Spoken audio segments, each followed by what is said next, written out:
네, 안녕하세요. 애널리스트 박종대입니다. 오늘 주말 박부의 사랑방에서는 책과 투자라는 카테고리로 비트겐슈타인 평전을 말씀드리도록 하겠습니다. 원래는 존 스튜어트 밀의 자유론을 하려고 했었는데 최근에 주식 상황에 맞춰서는 비트겐슈타인 평전이 더 낫겠다라는 생각이 들었어요. 부제목을 내 기업을 알라라는 제목으로 뽑았습니다. 네이버 인물 세계사의 비트겐슈타인을 쳐보니까요. 서양사를 통틀어 언어에 대해 가장 철저하게 회의하고 분석한 철학자라고 나오더라고요. 1999년 시사주간지 타임이 20세기에 가장 영향력 있는 인물 100명을 선정했는데 그 중에서 순수하게 철학자라고 말할 수 있는 사람은 단 한 사람, 비트겐슈타인이었다고 합니다. 대부분 철학자들은 20세기에 가장 큰 영향을 미친 철학자로 또 비트겐슈타인을 꼽는데 동의한다고 합니다. 비트겐슈타인은 1889년에 태어나서 1951년에 죽는데 그가 살았던 시기가 워낙 다이나믹했죠. 1, 2차 세계대전도 다 발생을 했고 상대성 이론과 같은 과학사의 기념비적인 발견들이 또 많았고요. 엄청나게 정말 수많은 천재들이 또 시대를 풍미했기 때문에 여러 에피소드들이 회자가 됩니다. 일단 그의 가문과 가족들이 남다르죠. 그의 아버지가 오스트리아의 카네기라고 불릴 만큼 오스트리아 철강 산업의 대부호였고 그래서 완전 금수저라고 볼 수가 있는 건데 비트겐슈타인은 정말 돈에 관심이 없었습니다. 그래서 이 막대한 유산을 릴케와 같은 가난한 문인들을 위한 기금으로 그리고 또 형제자매들에게 모두 다 나누어주고 자신은 그냥 소박하게 연구만 했습니다. 그리고 형제들 모두 음악적 재능이 뛰어났다고 하죠. 큰형 한스 같은 경우에는 악보만 보고도 서너 개 악기들의 조합을 머릿속에 그려낼 수 있을 정도로 음악적 재능이 특별했는데 이제 아버지는 사업을 하기를 원했기 때문에 계속 이렇게 마찰을 일으키다가 가출 끝에는 자살하게 됐다고 합니다. 넷째 형 파울 같은 경우에는 이분도 되게 유명한 분이에요. 1차 대전에서 오른손을 잃고서 왼손만으로 피아노를 연주를 했는데 지금 굉장히 사진이나 연주가 이렇게 내려올 정도로 천재적인 피아니스트라고 알려져 있습니다.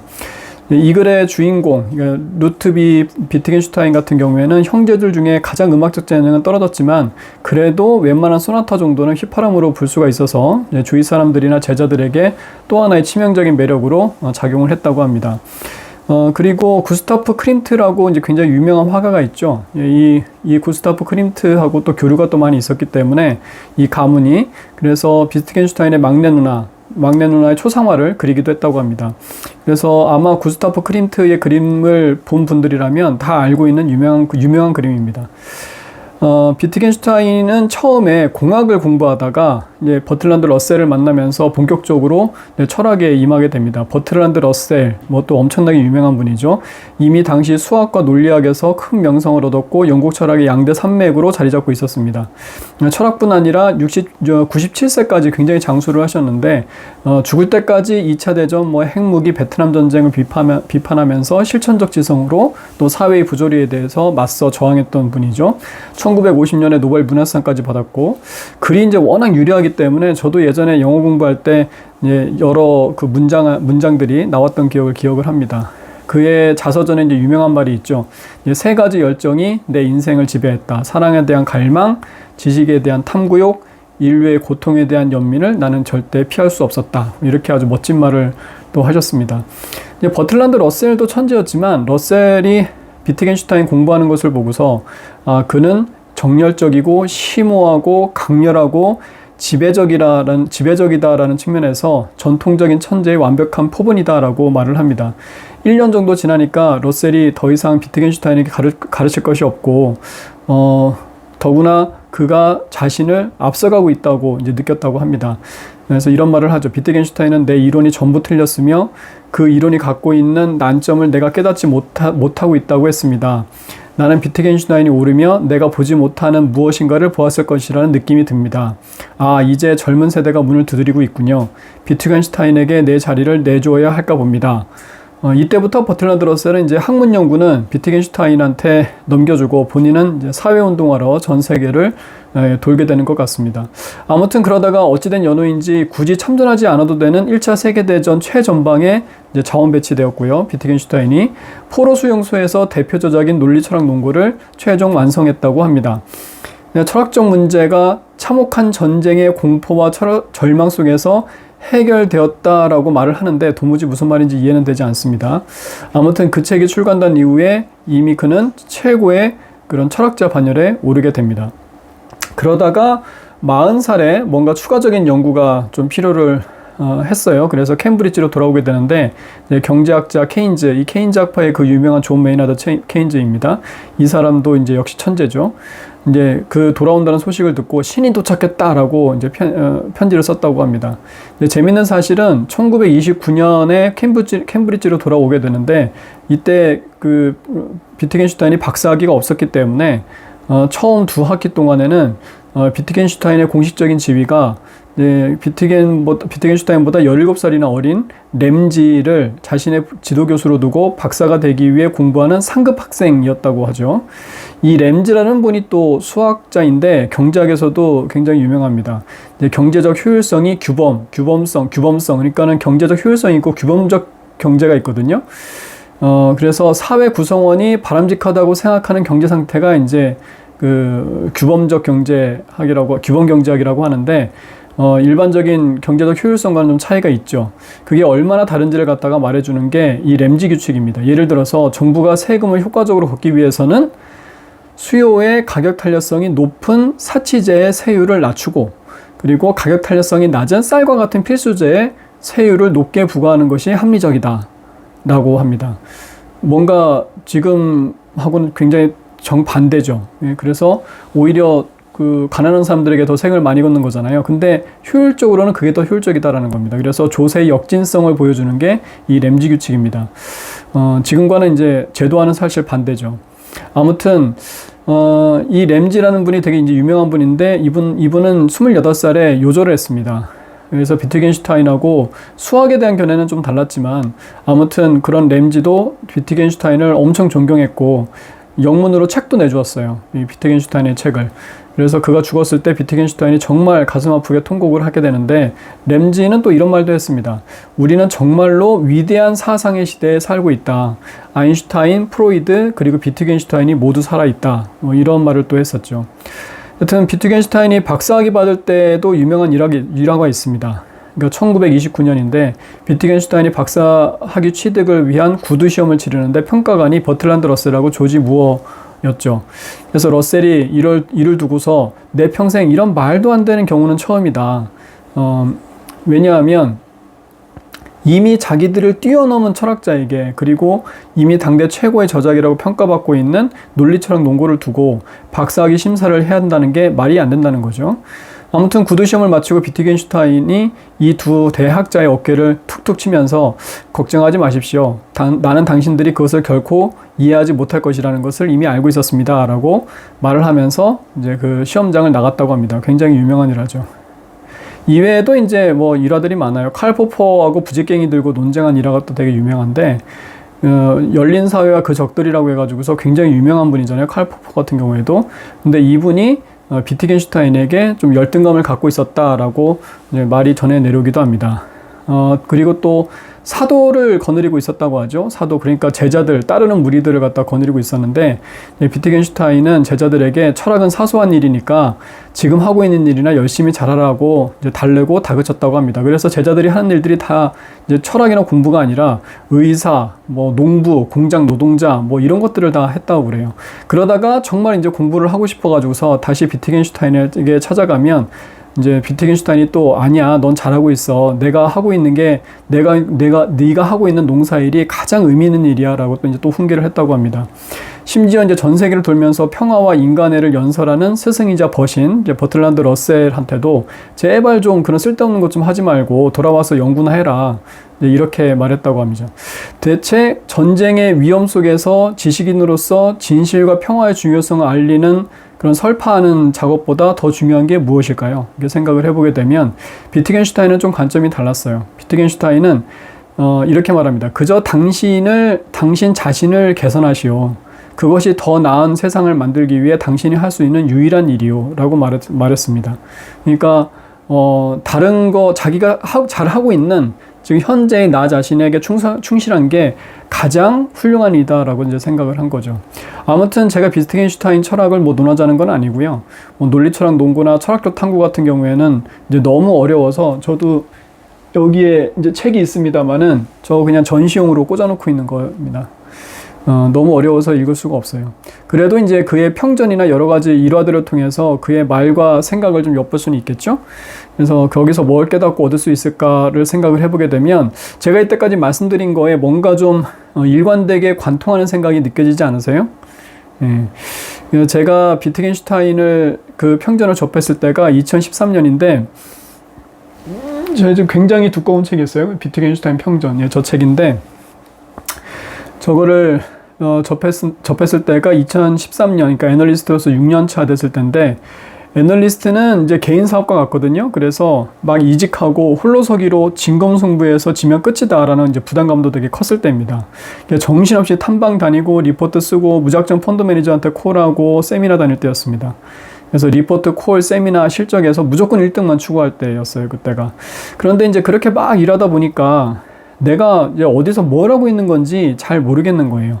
뭔가 많은 걸 하고 있는데 다 겉핥기식인 것 같고, 그리고 안개 속을 헤매고 있다는 그런 느낌이 많이 들었습니다. 이건 아니다라고 생각을 해서 그때 이제 책을 여러 개 많이 읽었습니다. 여러 권들을. 어떻게 일해야 하는 걸까? 그리고 일과 사고방식에 대한 근본적인 고민들을 갖다가 그때 많이 했는데, 특히 비트겐슈타인 평전을 읽으면서 많이 좀 달라졌습니다. 투자에 관해서는 두 가지만 좀 말씀을 드리고 싶어요. 첫 번째는 단순함입니다. 비트겐슈타인이 이런 말을 합니다. 논쟁술 또는 달걀을 던지는 기술은 고도의 기술을 요하는 권투와 같다. 머리를 똑바로 들고 그 달걀들을 잘 던져라. 어려운 점은 불필요한 소리나 동작을 하지 않아야 된다는 것이다. 이것들은 상대방을 해치지 못하고 오히려 너 자신을 해친다. 그러니까 손에 있는 달걀이 깨져버린다는 거죠. 잡생각이 많아지게 되면.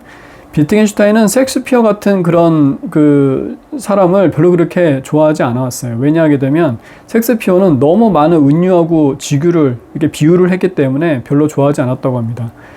비트겐슈타인은 비범할 정도로 문제에 대해서 직접 다이렉트로 접근을 했고 부수적인 것을 허용하지 않았는데, 이런 태도가 사람들을 굉장히 기죽였다고 지금 말을 하고 있죠. 핵심은 제대로 알아야 되겠죠. 그죠? 예. 잡다한 것들은 다 가지쳐버리고 핵심을 다이렉트로 딱 찍고 밀고 들어가는 이제 그런 자세를 말하는 겁니다. 비트겐슈타인은 이런 말을 합니다. 베토벤의 문 앞에서 그가 새 곡을 놓고 저주하며 신음하고 노래하는 것을 들은 한 친구가 있었다.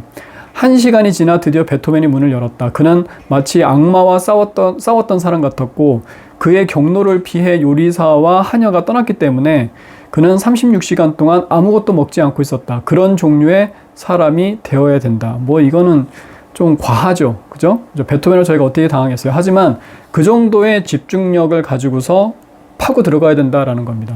이소룡이 이런 말을 또 했죠. 나는 1만 가지의 발차기를 한 번씩 연습한 상대는 두렵지 않다. 내가 두려워하는 것은 단 한 가지 발차기만 1만 번 반복해 연습한 상대를 만나는 것이다. 이건 뭐 되게 유명한 말이죠. 다들 한 번씩은 들어보셨을 거예요.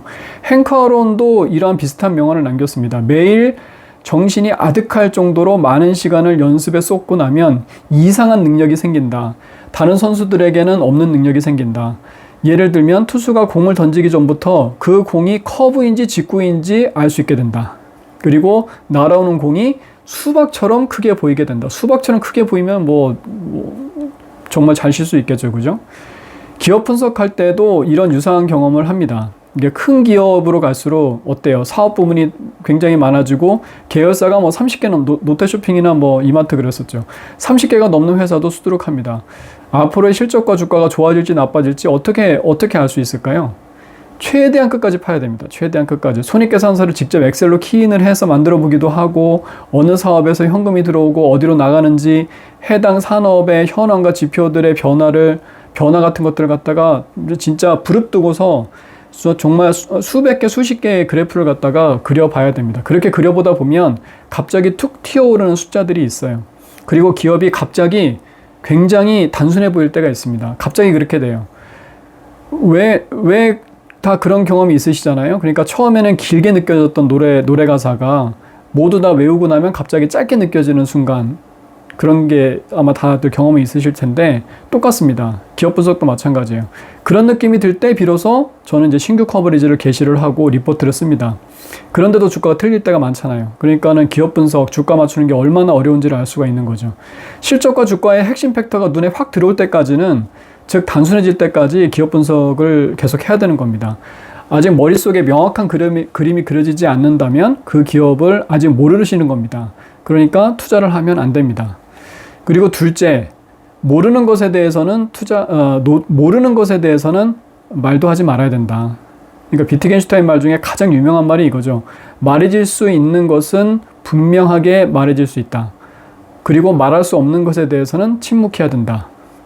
이건 굉장히 철학적으로 이제 어려운 말인데, 진리에 대해서 이제 말할 수 있는 부분과 접근할 수 없는 부분에 대해서는 아예 말조차 하지 말아야 된다라는 건데, 요즘 정보가 이제 워낙 넘쳐나니까 뭔가 내가 아는 것이 많은 것 같은 이제 그런 착각에 빠지기가 쉽습니다.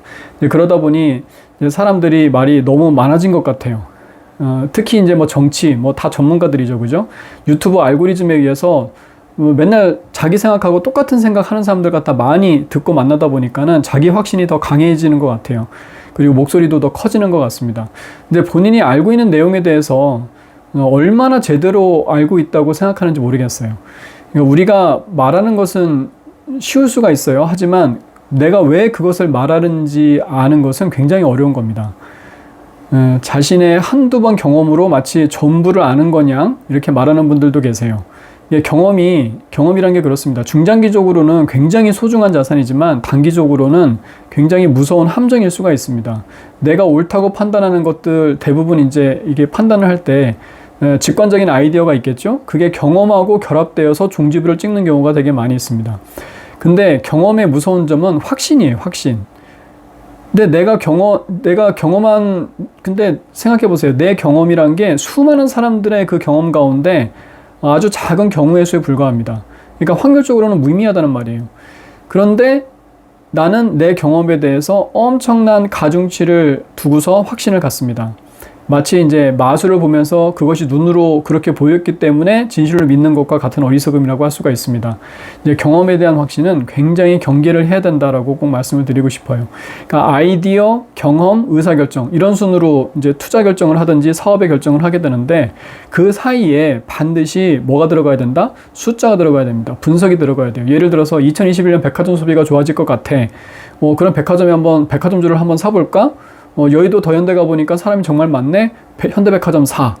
이러면 안 된다는 겁니다. 결과가 맞더라도 그 과정이 틀린 거예요. 그럼 중장기적으로 이 이렇게 투자하는 방식은 어떻게 그 부정적 결과를 나올지 진짜 모르는 겁니다.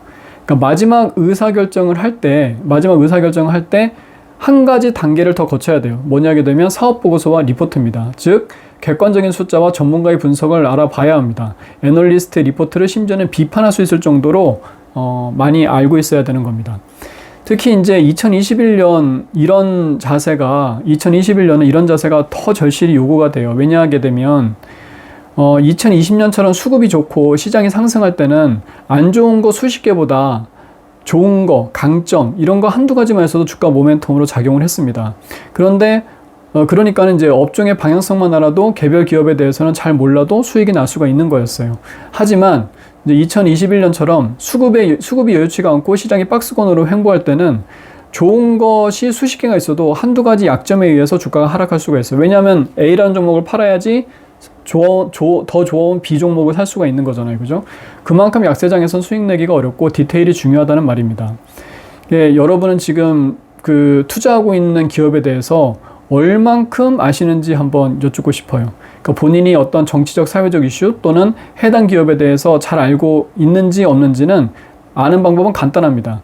글을 써보시면 돼요. 글을 써보시면 마치 이제 혼자 장기나 바둑을 두는 것처럼 스스로의 생각을 스스로 한번 비판을 하면서 사업 부분별 현황과 전망, 투자 포인트까지 한번 써보세요. 글쓰기가 익숙하지 않은 분들은 개조식으로 그냥 써보셔도 됩니다. 금방 자기 논리에 허점이 많구나라는 것을, 그리고 모르는 게 참 많구나라는 것을 느낄 수가 있게 될 겁니다. 자기가 아는 것보다 모르는 게 훨씬 많다는 것을 인정을 하고 겸손해야 합니다. 비트겐슈타인도 모든 철학은 고백에서 시작한다라고 했습니다. 그러니까 자신에 관해서 가장 무자비할 정도로 정직했을 때 썼던 단편들을 비트겐슈타인도 가장 만족한다고 말을 하고 있죠. 가장 엄격한 심판관은 그 누구도 아니고 그 자신의 양심, 즉 내 가슴 속에 사는 신이었다라고 이제 회고를 합니다. 제가 비트겐슈타인 평전에서 가장 좋아하는 구절로 마무리하겠습니다. 열정이라는 손에 차가운 검을 가져야만 그녀의 심장에 도달할 수 있을 것이다. 네, 감사합니다.